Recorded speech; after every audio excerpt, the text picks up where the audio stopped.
YB Amira Aisyah pula kena siasat. Saya tak faham macam mana Anwar Ibrahim boleh confident dan yakin dengan penuh percaya diri dia boleh pergi naik mana-mana pentas sana sini.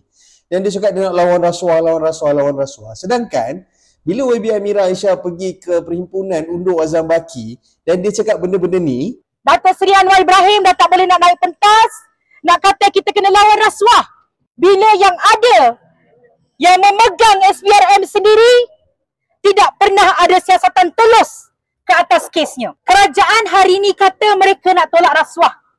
Mereka kata nak lawan rasuah. Tetapi siapa yang sebenarnya mereka lawan?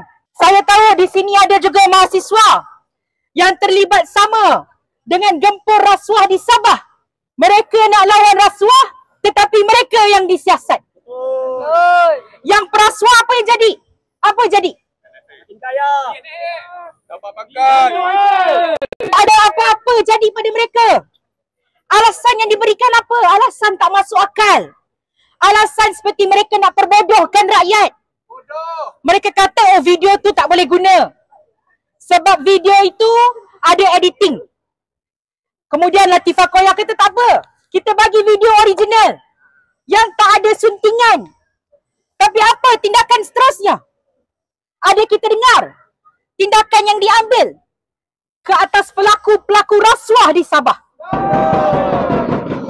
benda-benda ni semua adalah fakta tau. Benda ni benda yang memang berlaku kat dalam negara kita dan dia dipanggil untuk disiasat oleh polis. Dan dia pula disiasat di bawah Akta 233 iaitu Akta Sakit Hati lah. Macam biasa kita tahu Akta Sakit Hati ni digunakan bila ada orang-orang politik yang sakit hati dengan sesuatu komen yang mengkritik mereka. Mereka akan gunakan akta ni untuk menakut-nakutkan, untuk mendakwa dan juga menyiasat orang supaya orang ni tutup mulut dan kunci mulut lah. Kita baru-baru ni pernah nampak Fahmi Reza sebagai contoh, seorang aktivis yang dihalang untuk keluar negara dan sebagainya. Dia ni selalu juga kena dakwa bawah Akta Sakit Hati ni. Akta Sakit Hati ni adalah akta yang dari dulu pimpinan-pimpinan politik dari Pakatan Harapan ni dia kata akta zalim, akta lapuk, akta kuno yang seharusnya dimansuhkan. Kalau kita jadi kerajaan, kita akan mansuhkan.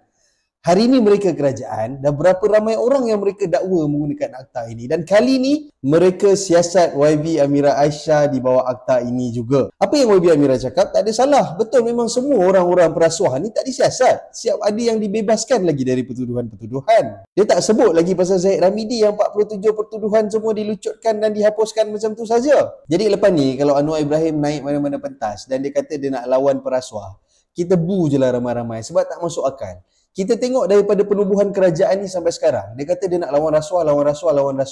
Mana satu perasuah? Namakan satu perasuah yang dia dah sumbat dalam penjara.